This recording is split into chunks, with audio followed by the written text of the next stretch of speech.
Happy holiday week, everybody. Hi, Lena. Hey, guys. How you doing? Hi, Miriam. A lot of people cluing in. Who's waving with the glasses? I can't read the name. Is it Jonathan? Hey, John. Good to see you, buddy. Happy holidays. You guys, how is everyone doing? We've got a couple thousand people registered for this class, which is awesome. I love to see that. We're making the most delicious citrus salmon with smashed fingerling potatoes. This is like the ultimate weekday meal. The ultimate weekday. Like, this is exactly how I cook on like a Tuesday, Monday. This is exactly how I cook. I'm so stoked about this. And I'm kind of stoked about it because for as much as I love the holidays, right? I loved at the beginning of November when we were talking about Thanksgiving, and then we were talking about Hanukkah, and now we're talking about Christmas, and then New Year's. I'm just a little bit holidayed out, and I just need some everyday cooking, and this is so that. I don't want to talk about a roast or about some crazy dessert. I just want to talk about what to get on the table that's fast, easy, healthy, and absolutely delicious. So excited to be in this class with you guys today. I am Joel Gamron. I'm the head chef and founder here at Homemade. I've been teaching these classes now for over 3 years. We've taught over 4 million people how to cook, which is so rad. And it's thanks to you guys for continuing to come back. And thanks to our incredible brand partners who allow for these classes to be accessible by anyone all over the world, totally for free. So really, really excited to be here. Today, like I said, we're making that gorgeous citrus salmon with smashed fingerling potatoes. And the salmon that we absolutely adore, even being from Seattle, is Blue House salmon. I'm going to hold this puppy up. You guys just have to look at this. Ah, look at the rosy, perfect color pink on this salmon. Now, we're going to talk about everything Blue House in a little bit, but all I have to do is just kind of tease the idea that Blue House is kind of like a greenhouse, but for raising fish. So this is land, absolutely raised, completely and locked fish. This is not in the water whatsoever in terms of the sea, the ocean, nothing like that. And we're going to talk about why that's so important, why that's so sustainable, and why that just ultimately produces such a buttery and gorgeous final product. So we'll get into Blue House in a little bit. If this is your first time to Homemade, we're so excited you're here. What makes this so different is that you can talk to me in real time. So you can chat with me by raising your hand, but I have to see you, like my buddy John or Lena. Or if you're not comfortable doing that, we have an amazing, incredible culinarian in the chat. Her name is Jen. Jen, how are you? I'm doing great, Joel. How are you? Good. Are you a big salmon lover? I love salmon. Me too. Listen, reality is I've traveled all over the country, and I know that coastal, if you live on the coast, California, New York, you tend to eat more seafood than in the middle of the country. But with Blue House salmon, which a lot of it right now is kind of in the Florida area, you'll find it on the East Coast a lot. It's starting to expand out west, which is really exciting. But this allows you to have salmon so fresh wherever you are. And salmon is just one of the most versatile, it's one of the most healthy, I think one of the most quick wins out there. So I'm really excited for this. Let's get cracking. First and foremost, for this recipe, we kind of want the kitchen to work for us. So if you're cooking along, this is a great one. I would get some water on the boil, and I would turn your oven to 400 degrees Fahrenheit. Cool? And my water's boiling right here. First step is we've got some fingerling potatoes. Now, I don't know a lot of people, can we go to a little close up? There you go. These potatoes I love. There's some red, some blue, but they call them fingerling because they look like your finger. They're kind of thin. I find that they're a little bit sweet, and they've got kind of a starchy-esque, but not overly starchy. You know, Yukon Gold potatoes I love. They're very starchy, meaning they're incredibly creamy, but they're hard sometimes to kind of work with and make the crispy you want. But Yukon Golds, look how beautiful those look.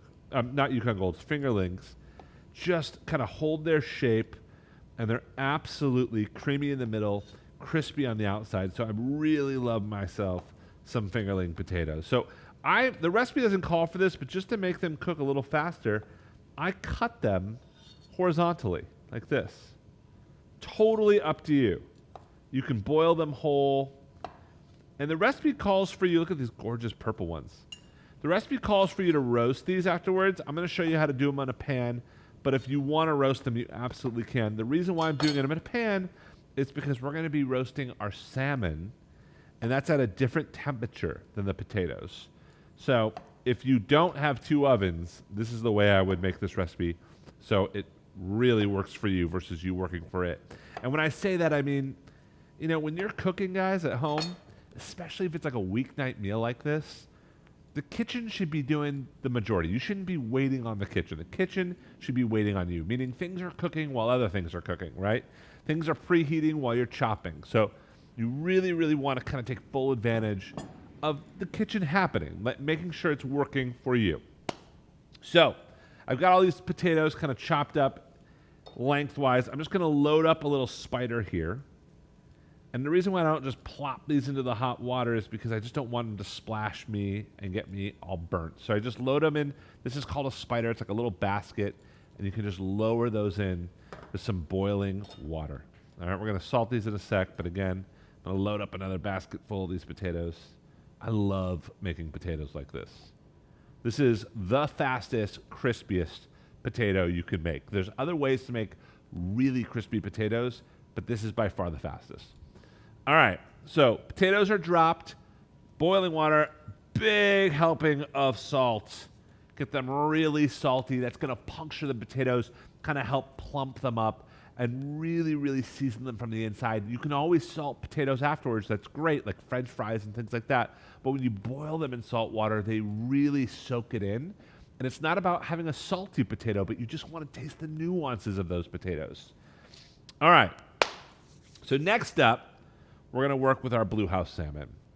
And I have to say, as a salmon guy, this is a stunning piece of salmon. Let's just take a look at the color. When you're picking out salmon at the grocery store, a couple things that you're looking for. First is a cohesive color. You can see this is rosy, gorgeous pink all the way through. The flesh should be rosy pink, but the white fat should be white. There should be no discolor. There should be no gray. This looks awesome. The other thing is you want to smell it. Now, when you smell fish, there really shouldn't be a smell. People say, oh, it should smell fresh like the ocean.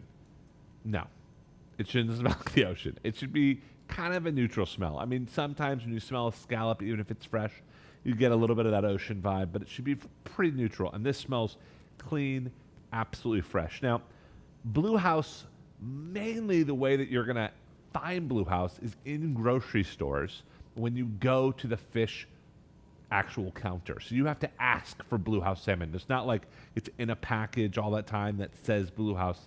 You want to ask for it because it's sustainable and you know it's really, really raised thoughtfully. And we're going to talk about that.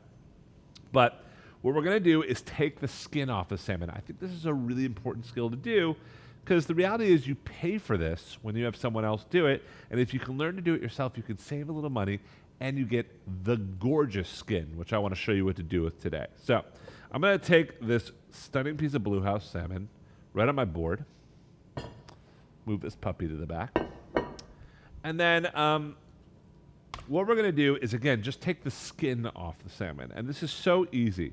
You want to use a knife that's really flexible. So if you've got like a boning knife or a nice long, right, slicing knife, this is great for this. And what I like to do, especially if you're new at this, instead of starting on one end and zipping all the way through, I like to kind of start in the middle. It's just a little easier to handle, all right? So what I like to do is kind of gently hold my non-dominant hand down on the salmon, and then I cut just beautifully long, nice strides of my knife, not all the way through the skin, but just until I get to the skin. You can kind of feel that. Then I turn my knife, and I start to kind of slice the fish off the skin itself. And I'm just kind of holding it back. If you want to start holding this piece, that's fine too. And just nice, long strides. right? And you're going to sometimes, you'll see what happened here.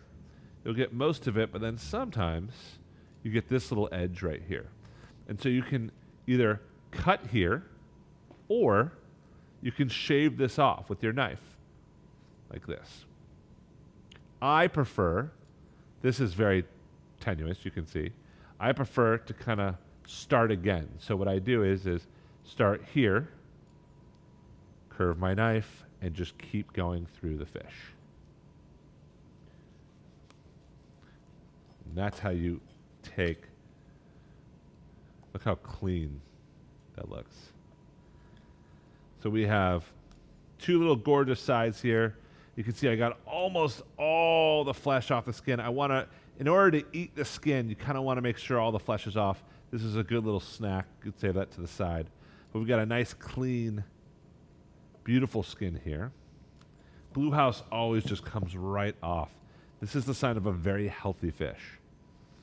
And then I just hold this side, right, and I sneak my knife underneath, and you do the same thing. You just take it all the way down to the tail, keep it nice and tight, wiggle that knife through, and all the way through there, and you are left with a gorgeous, look at that.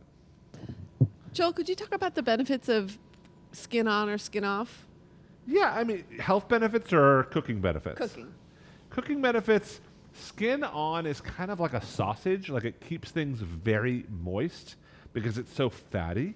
So leaving it on does keep it really, really moist in the middle, and I like the texture. Skin off is much better for poaching or for steaming, which we're doing today. So I'm going to cut the skin into little squares, and I'm going to put this to the side, and we're going to cook this up as a little treat later. If you've never had salmon skin, you are going to love this. I call it like chicharron of the sea. I love it. All right. So then I'm going to take this fish, and I'm just going to portion it out. And when you think about fish and how much you should portion, it's about 6 ounces, a little bit less than ½ an ounce per person, right? So I'm just going to eye it today, but we'll get a nice piece here. Gorgeous. And then it gets a little thicker as it gets down by the tail. Beautiful. And then again, when I get kind of to the tail part, this, you know, you can marinate and cook up yourself, but it's so thin, it tends to dry out a little bit faster. So I like to go for like the thicker parts of the actual salmon itself. Look how beautiful. I mean, this is Blue House in all of its essence. I mean, stunning.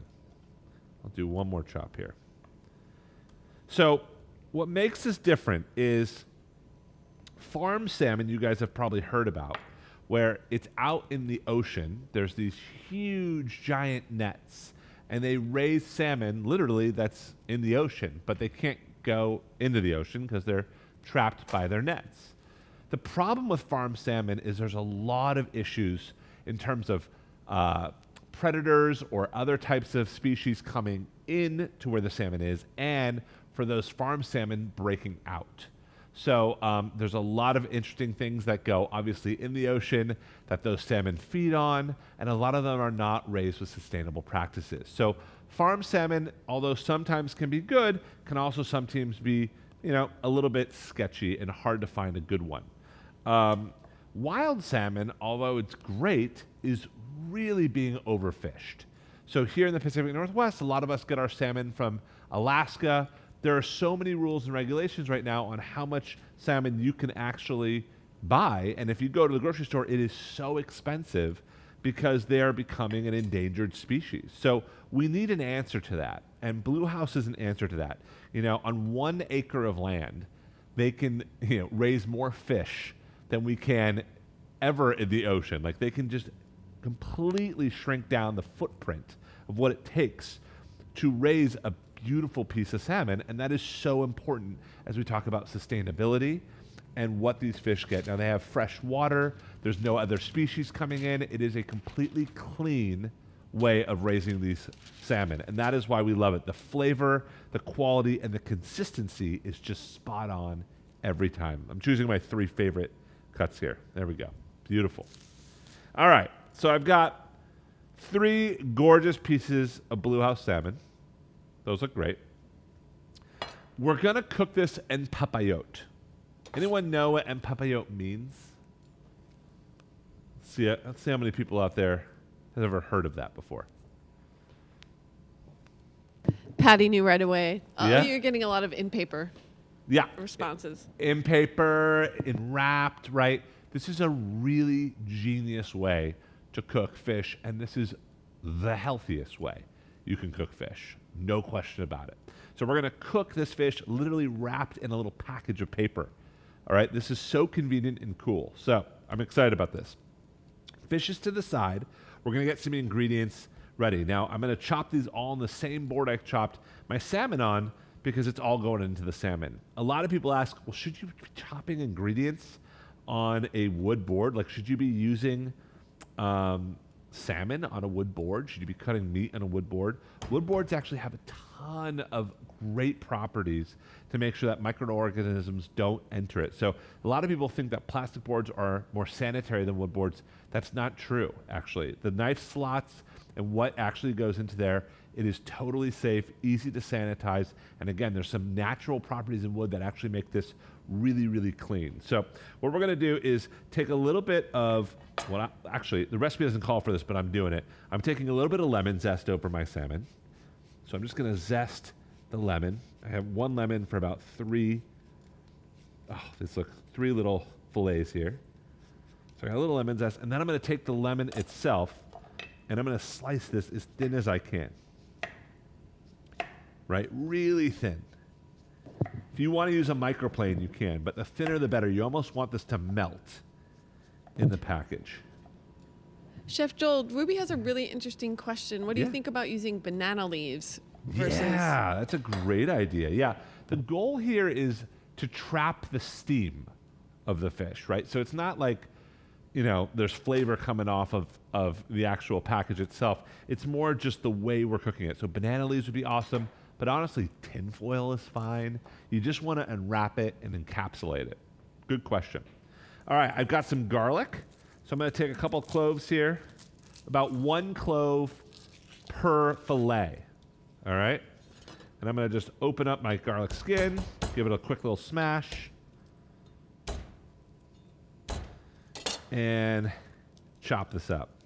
Onion would be awesome. Spring onions or scallions or chives would be great. But just something from kind of shallots would be awesome.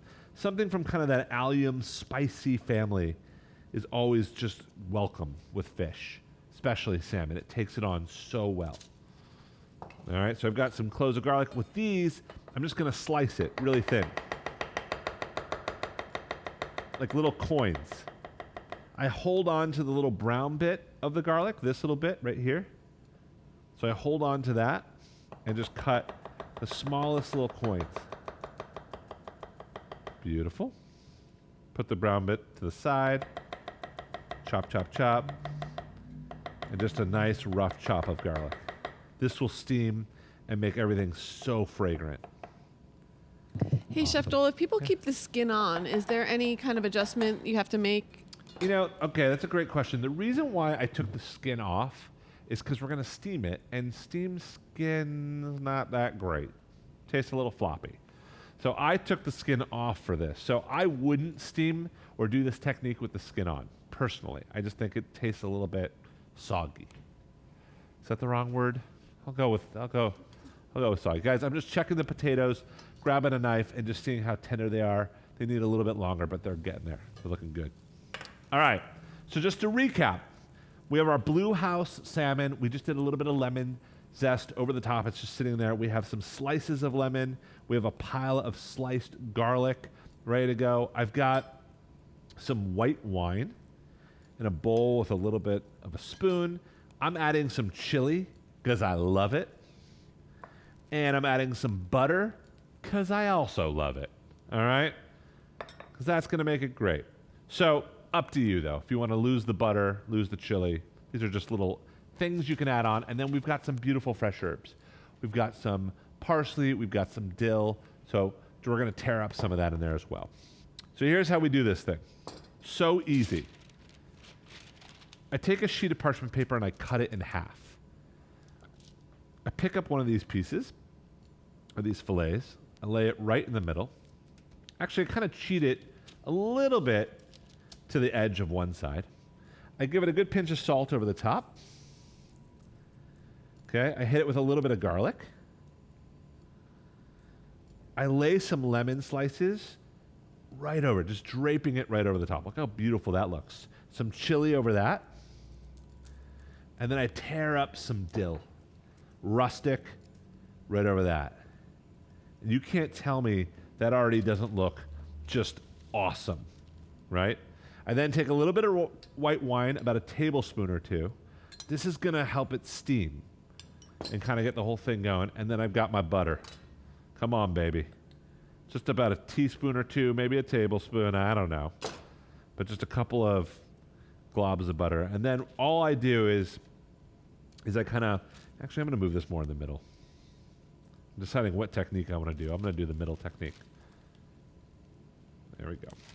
So I fold this over, and like a calzone, you kind of, like a little parchment package, you kind of crimp the sides, and then you kind of come around it. And you just, as tight as you can, you want to wrap this package up. Right? And that's the goal. This is why you can absolutely do this with tin foil. You can do this with the banana leaf. I love that idea. The tighter the better, because you're really encapsulating the steam that gets stuck in there. So then I'm going to take this whole thing and lay it on a sheet tray like this. Okay? Let's do it again. We'll do it 2 more times. We'll do it rather quick, because you guys probably get it by now. But down goes the paper. Down goes our gorgeous Blue House salmon. A little bit of garlic over the top. Then I hit it with my lemon. Oh, so beautiful. Chili. I think I forgot salt. I'm going to hit it with a little bit of salt now. It's okay if it happens after the fact. Some torn up fresh herbs. In this case, we got a little bit of dill, which I love. We got some butter, which I'm just pinching and just spreading around. It's going to make like a little sauce in there. Then I've got a couple tablespoons of white wine. Fold, and around we go.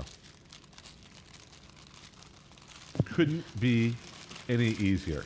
Hey, Joel, what are your thoughts on using tinfoil versus parchment? Love tinfoil. I love tinfoil. I think it's a nice transfer of heat. I prefer parchment. I know this is weird. To me, I get a little bit of a flavor from tinfoil. I don't know if it's like a metallic thing. It could totally be mental. But the paper, to me, just feels neutral. Banana leaves was a really interesting one, because banana leaves do give off a really beautiful flavor. So I would love to try that. I think that would be really delish. All right, a little bit of salt, a little bit of that garlic. I mean, this is where it can just get messy, guys. Lay that lemon over the top. I'm going with the rest of it because I love lemon. Some of that butter, right? And one of the nicest things about this, I know a lot of people always ask me about meal planning and kind of getting ready for the week and the whole thing. This is like the most genius meal plan thing in the world. Like, you can make these ahead of time, up to 2 days ahead of time, and just have them in the fridge. And you come home from work and just pop them in the oven, right? And there's no dishes, which is awesome. And add a couple of tablespoons of white wine here. If you're not a drinker, you can use different types of fruit juice, like orange juice would be really good. God, orange juice and ginger is such a killer combo with this. But you can also use like vegetable stock or seafood stock, or just water if you're in a pinch. All right, wrap that up. You have this little calzone. It is so a calzone. It just looks like that to me. Just like this perfect little package, and I kind of tie it off at the end here. And what you're left with are these, look, I have like a small, medium, and large to match each of the different fillets. That's kind of fun.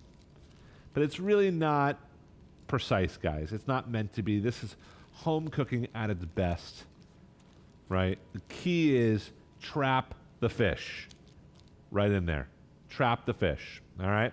So I'm going to take this whole thing and I'm going to put it in the oven. Again, this could go in the fridge at this stage. and just hang out there. This is so impressive. You'll see when you open it up, it's stunning, it's beautiful, it smells great. So this is really nice when you have people over. But again, on a weekday, when you come home from work and you don't feel like preparing anything and you just want something healthy, this is money. But I'm gonna pop this right into the oven, 400 degrees, for about 10 minutes or so.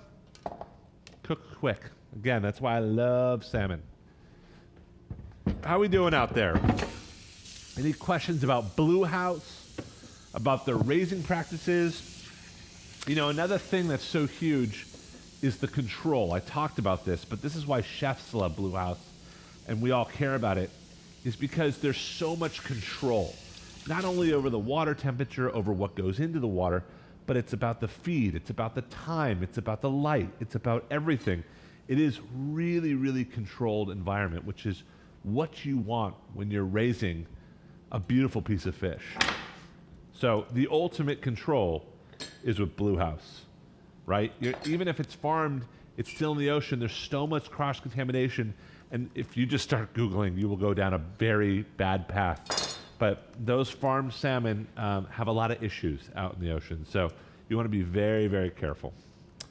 All right, our potatoes at this point are in a really good spot. I can tell they already just look fluffy, so I'm gonna reach in there with my spider, same thing I lowered it in with, and I'm just gonna take these potatoes out into a bowl. All right, this is so easy. Beautiful. Take them all out and just kind of let them air dry for just a minute, right? Kind of take off all that water, just let them steam. And this is a cool trick, what I'm about to show you here. It's called scruffing the potatoes. I'm gonna take this hot water away for a sec. You would think this next step doesn't matter, but it really, really matters. Scruffing the potatoes is after they're boiled, you put them in a bowl like this, and you kind of move them around. And you kind of move them around until they kind of scruff up like this. I'll go to a side view now. So you're kind of just moving around. And that makes them very fluffy and have tons of texture. And this allows for more surface area and for these to get ultra crispy. So what I'm going to do is grab another nonstick pan. And again, this is different from the recipe because the recipe literally calls... Oh, does this one work on... Might need another pan. Yeah, we might need another nonstick pan. Okay. We'll use this one for the time being, but let's get another big one, please, Jen. So I've got a nonstick pan on a medium-high heat, and I'm going to just add some olive oil to this. Couple of tablespoons to kind of coat the bottom. All right? And we're going to make just a flavored oil real quick. So I'm going to take some rosemary on the stem and just start frying it in the olive oil. I'm going to take some of that garlic, and I'm not even going to peel it. I'm just going to smash it and leave the garlic in the paper and just add that to the oil as well. All right, and we're just making this like really gorgeous, thank you very much, Jen. We're making this gorgeous flavored oil. All right, and it's just getting ready for our unbelievable potatoes. And you can smell, I mean, without even chopping the garlic, without even doing anything to these herbs, you can smell them. And we're not going to eat these necessarily, they're just there to kind of flavor. Then I take all these already cooked potatoes and they go right in. And I'll tell you right now, this really works best with a non-stick pan like this. I'm going to add a little bit more oil over the top. All right, give it a little shake. And I'm going to give it a little bit more salt, a little bit of black pepper. Beautiful. And we're just going to let that hang. The recipe calls for some garlic powder. I think that's awesome. So a little bit of garlic powder. Really nice. And the key here is every once in a while you can give it a turn and kind of mess with it. But the key to really having crispy potatoes is to not mess with it too much. I'm at about a 6 out of 10 right now. So just kind of give them a little turn every once in a while. Let those herbs and that garlic kind of mix in with the potatoes. But then just kind of like let them sit. And if you can, kind of flip it so it's flesh side down on the actual pan. Come on, baby. Flip. Flip. There you go. All right. But if you can't, don't worry about it. And just let them hang. Oh, these smell divine. I'll tell you another big, really nice moment right now would be like some Parmesan right over the top, and that would just build a crust around these potatoes. That's very, very Instagram viral right now, is to create a frico, like a fried Parmesan crust around these potatoes. That'd be awesome. All right, so I'm going to pause here. I want to recap what's going on. We filleted our salmon, beautiful Blue House salmon, into little fillets. We put those in little parchment packets with chili and garlic and lemon, a little bit of white wine and some fresh herbs. And those right now are steaming in their individual packets at a 400-degree oven. We boiled some potatoes, some fingerling potatoes, and then we drained them. We took them out, and then we made a quick flavored olive oil with olive oil, rosemary, and garlic, and then added some potatoes and some garlic powder, and now we're just letting them sear. And every once in a while, we're going to give them a little stir. Cool? Is everyone with me? Yeah? Yes, yes. So there's at least one person wondering, if you do want to cook them both in the oven, how do you solve that issue of the different temperatures in the recipe? You know, the reality is this. You can absolutely put them both in at the temperatures. Salmon can cook very slowly. So that can cook at 300, 325, 350. It will just take a little longer. And I actually find that it really comes out supple the slower and lower you cook it. Or you can cook it really hot. So I would prioritize the potatoes because you want them to get crispy, and salmon is more flexible. So what does the temperature say for the potatoes, like 425 or something? Right, that's right. That's right, yeah. So I would just cook the salmon at 425, or cook the potatoes, remove it, lower the temperature, and go in with the salmon. The potatoes you can rewarm and get them back in there if you need to. Good question.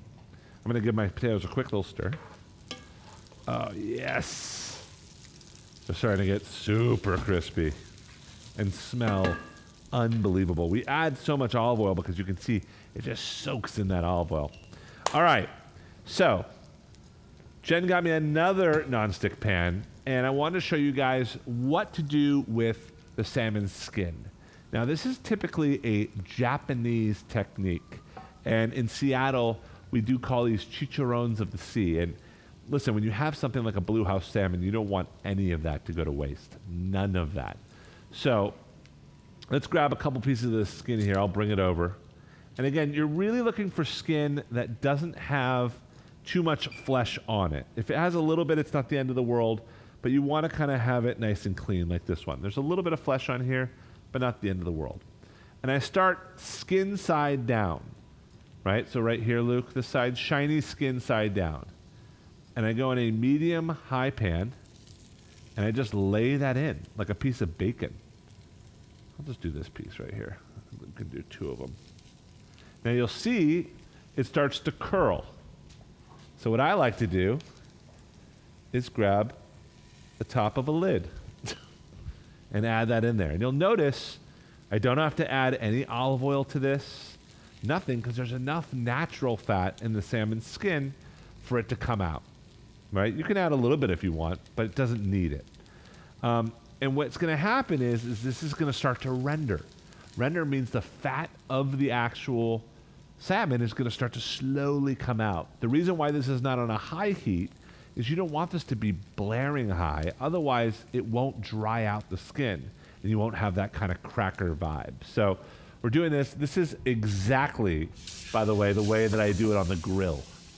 So if you're grilling salmon and you take the skin off the salmon itself, I like to grill it, and I'll take a weight just like the top, like this lid I've got going here, and do the exact same thing. Hey, Joel, what temperature do you have those potatoes on? These are on a 5 as well. So Yep, 5 out of 10. That's a medium. Okay. Yeah, medium. All right. Again, just giving these a little bit of a turnaround every once in a while. Beautiful. So potatoes are doing their thing. Once you start to see them get a little bit crispy, optional, but it's a nice move, a little bit of butter. Potatoes and butter, best friends. I know. I'm going with all the wine and all the butter today. But you know what? If this is just a quick, nice meal, it's got some buttery, crispy potatoes, a gorgeous steamed blue house salmon just sitting in flavor, and then our skin, you know, assuming we have enough time to kind of crisp these up, stunning. But you can see they kind of stick to the top, and just by holding them down, they just start to really get crispy.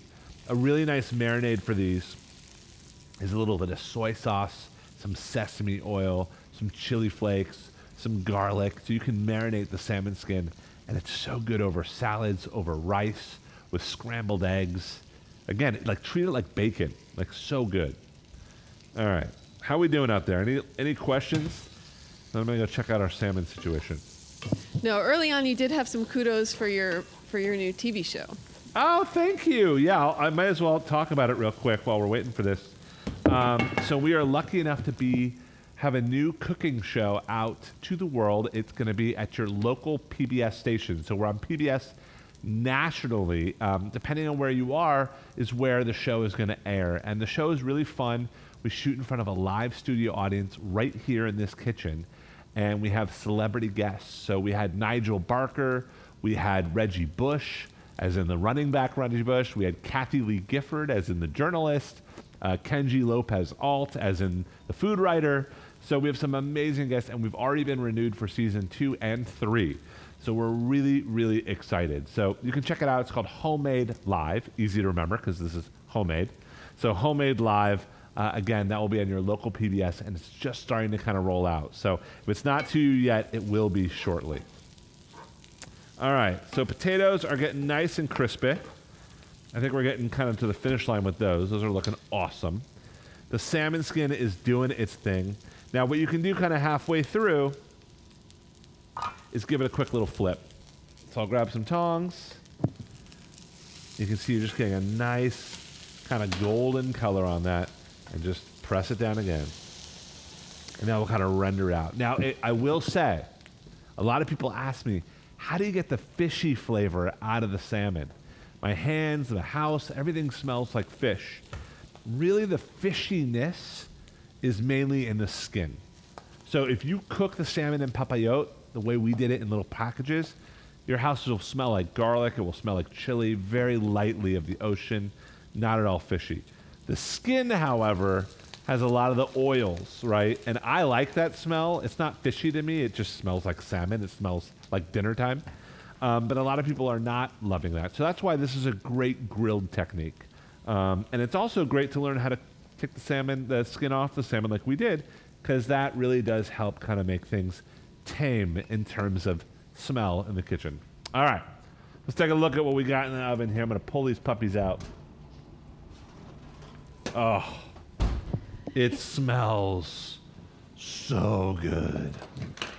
All I smell is butter, white wine, chilies, lemon, like unreal.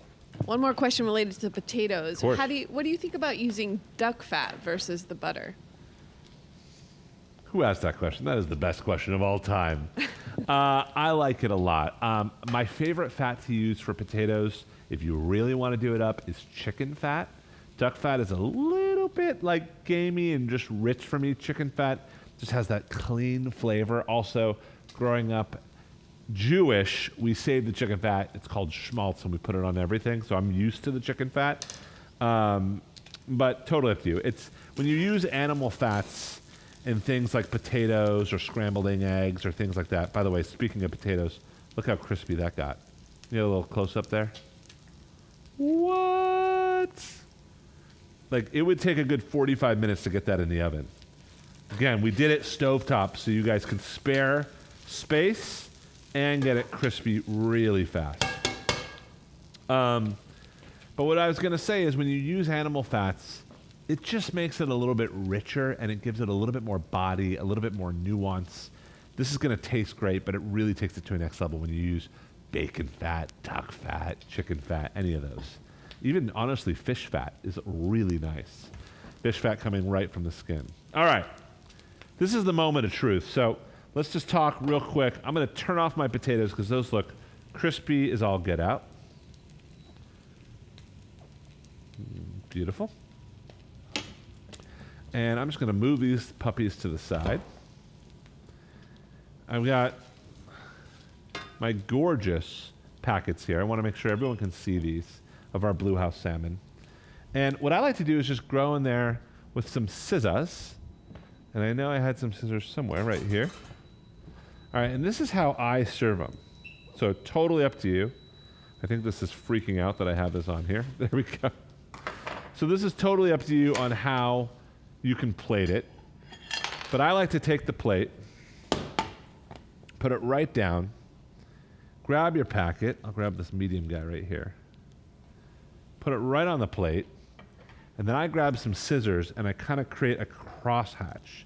So I open and I kind of tear into it. Oh. And it's just steamy. And I personally think it looks so beautiful left in the package, like a little bundle of love. So totally up to you if you don't want to do that, but I just want you guys to see the stunning, just when someone rips open a perfect little poached salmon, it doesn't get much better than that. That is beautiful. All right. But I want you guys to be able to see the sauce. I want you guys to be able to see what's coming out of this package. So another way to do this is to grab your potatoes, put them down on the plate. Got a nice little assortment here. And just kind of stack them in the middle here. Pick up that perfect, oh my gosh, you can't even pick it up. This is the thing about Blue House. Their salmon is like butter. I think I might need a spatula for this. All right. So I pick up the salmon. It's still going to rip because it's so delicate. We got there. Right on top of those potatoes. Like that. And then you just can't waste what's in that package, because that's the butter, that's the garlic, that's the juice from the Blue House. Look at this. I mean, crazy. Crazy. I kind of mop this all up. I'm a chef. I got to make it look somewhat presentable. I even do this for my kids, believe it or not. All right, beautiful. Then you can take some fresh herbs. I've got some parsley. I got some more dill here. Just kind of tear them up, lots of it. And at the very end, it's almost like a little salad. Just kind of rip them and let them just kind of cascade everywhere from up top. Look at that. If you want to add a little bit of extra zhuzh, a little bit of olive oil is really nice. And then the potatoes are crispy, the salmon is juicy, absolutely succulent, totally up to you. But this is the moment where you can kind of look to your salmon chicharron. These beautiful little crackers. Look at this. At this point, you can kind of cut. Look at this cracker. Is that awesome? It's just firm. You can kind of just put that right on top. And that just, I mean, listen, is it fancy and bougie with the cracker? Totally. You can go to a side shot here, Luke. But look at that. Look at that. I mean, listen. Crazy. It's like a little chip. It's so good. All right, let's try this out. All right, so just gonna get it. So the salmon itself flakes apart, no problem. Before I dive into the potatoes, I just want to try the salmon.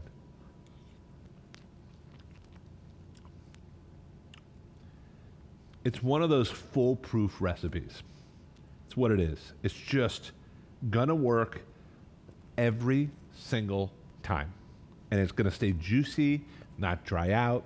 It's absolutely perfect. And this is the thing with Blue House. I almost know when I'm eating a Blue House salmon because they're so consistent. When you have a wild piece of fish or something, there's some beauty to that, but it's different every single time. So some are drier, some are not. This, you know what you're gonna get. The quality is there every time. Lena, that looks insane. Guys, look at Lena. Wow. Wow. Girl? Unbelievable. All right, I'm gonna try a little potato here. Crispy, fast, kind of essence of rosemary and garlic. Yeah. That's what you want. Oh. This to me is like salmon, potatoes, a little bit of crispy sins, and fresh herbs. It's a joy for a Monday night. Like, feels fancy. It's not fancy at all. Like, it's just, this is just easy cooking. Trust me, if I wasn't yapping away, this thing would be done in like 20 minutes. Oh my God. I love salmon. That is so decadent and nice. The chili is just perfect. And I just want to show you guys, when I talk about moist, just translucent, I know that's tricky to see, but it is just opaque all the way through. It just, you barely have to chew it. It just disintegrates on your tongue. And you know, with Blue House, you're going to get a nice, beautiful, fatty piece of fish because it's consistent, like I said. If you're concerned about animal welfare, if you're concerned about what your food eats, if you're concerned about the oceans, if you're concerned about sustainability, Blue House salmon is something you need to go to the fish counter and start asking about. You have to start digging into this. Again, it's like greenhouses, but for fish, but for salmon. Unbelievable. I love this recipe. You guys, make this like Lena did. Lena, that looks amazing. It is incredible. We got some awesome classes coming up. We've got, let's see, citrus cannolis coming up tomorrow. Gorgeous cannolis from Sicily. How to use citrus. Right now, people don't realize, but citrus is at its peak. Lemons, grapefruits, all those stuff. So if you want to hang out, Jenny, our chef, is going to be in the kitchen. And then on Wednesday at 1 o'clock, we have extra classes because it's the holidays and you guys want them. And we've got some amazing brands behind them. 1 o'clock Pacific on Wednesday, we are doing duck breast. Unbelievable. So if you've never cooked duck before, you're going to want to try this. And then 4 o'clock Pacific, also with me, we're doing a surf and turf. So if you don't know what to do for your big holiday meal or for something that's a little special, maybe it's something like New Year's, you're going to want to clue in for this one. The surf and turf is going to be off the chain. It's going to be so good. You guys, thank you. Have a great rest of your Monday. Check out Blue House. Their website, all their information is in the chat. We love them. You should love them too. But more than anything, cook this recipe. It's so good and healthy. Enjoy, guys. Take care.